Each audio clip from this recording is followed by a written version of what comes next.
తొలగింపుడి, కీడు చేయటం అని మేలు చేయండి. ఇప్పుడు చూడండి, మళ్ళీ మొదటి నుంచి చదవండి అన్నమాట. చాలు చాలు. మిమ్ముని మీరు కడుక్కోండి, శుద్ధి చేసుకోండి. ఇదే, మనల్ని మనం కడుక్కోం, మనల్ని మనం శుద్ధి చేసుకోం. ఎదటోళ్ళు మాత్రం ఇంక ఇలాగా అలాగా ఇలాగా చిలవల పలవలు చేసి ఈ నాలుగు కుదురు ఉండకుండా, ఈ నోరు కుదురు ఉండకుండా ఇదే. అంతేగాని మనల్ని మనం కడుక్కోం, మనల్ని మనం శుద్ధి చేసుకోం. తర్వాత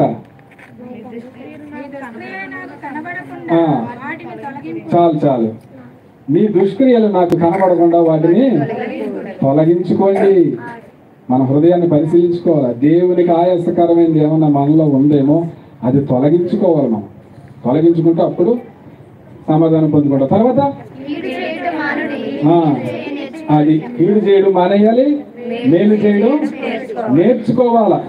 చూసుకోండి ఒకసారి ఆగండి. కీడు చేయడం మానేయడం అని మేలు చేయడం అంత సులువు కాదన్నమాట. అర్థమవుతుందా? మేలు చేయడం అంత సులువు కాదు.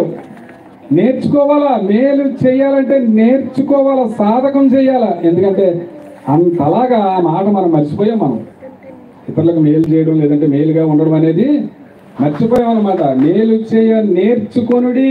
నేర్చుకుంటే తప్ప మేలు చేయడం మనకు చేత కాదు. మేలు చేయడం అంటే ఏదో మనం అనుకునేది కనుక ఎవరికి చేస్తాం మనం మేలు? తిరిగి సాయపడేవాడికి మేలు చేస్తాం మనం. అంతేగాని బయట వాళ్ళకి మనం మేలు చెయ్యం. మరి దానికి దీనికి ఎంత తేడా ఉంది కదా. తిరిగి సహాయం చేసేవాడికి మేలు చేయడం నేర్చుకోవాల్సిన లేదు, చాలా ఈజీగా చేయొచ్చు. తిరిగి సహాయం చెయ్యనోడికి మేలు చేయాలంటే అది నేర్చుకోవాల్సి ఉంటుంది. తర్వాత 15వ వచనం, యెహోవా దృష్టి నీతిమంతుల మీద నున్నది, ఆయన చెవులు వారి మొరలకు ఒగ్గి ఉన్నవి. దుష్క్రియలు చేయు వారి జ్ఞాపకము భూమి మీద నుండి కొట్టివేటికై యెహోవా సన్నిధి వారికి విరోధముగా ఉన్నది.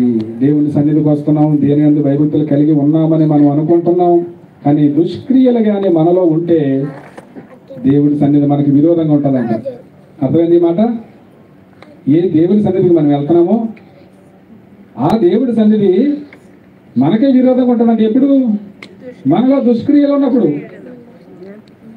నీతిమంతులు మొరపెట్టగా యెహోవా ఆలకించును, వారి శ్రమలన్నిటిలో నుండి వారిని విడిపించును. మరి ఆ విధంగానే దావీదు గారు నేను మొరపెట్టాడు కాబట్టి కీర్తనలో మరి దావీదు గారు అంటాడు, ఆయన ఒక మాట, యెహోవా నా చేతుల నిర్దోషత్వము చూసి ఆయన నాకు న్యాయము తీర్చాను అంటాడు. ఎంత పెద్ద మాట అంటే అది. అలా మనం చెప్పగలమా? నా చేతుల నిర్దోషత్వం చూసి దేవుడు నాకు న్యాయం తీర్చాడని చెప్తాడు దావీదు గారు. అంతలాగా దేవుని ఎదుట భయభక్తులుగా నిందారహితంగా జీవించాడు ఆయన. అలా జీవించాలని మనం కూడా మరి ఈ వాక్యం మనకే బోధిస్తుంది అన్నమాట. అదేవిధంగా విరిగిన హృదయం గలవారికి యెహోవా ఆసనుడు, నలిగిన మనస్సు గలవారిని ఆయన రక్షించును. కీర్తన గ్రంథం 51:17 చూడండి అమ్మా. కీర్తన గ్రంథం 51:17.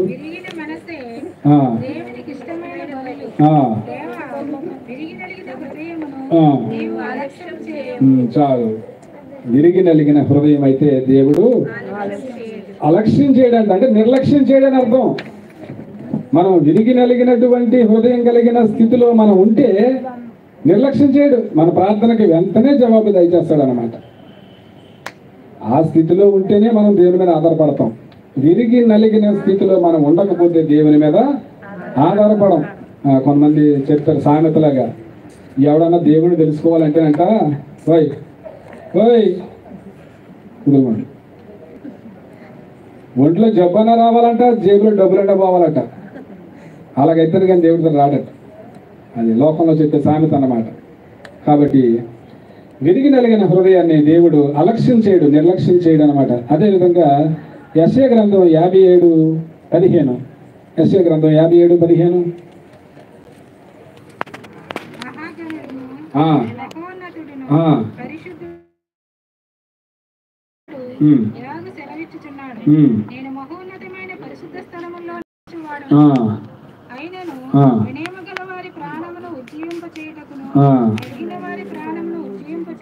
ఆ.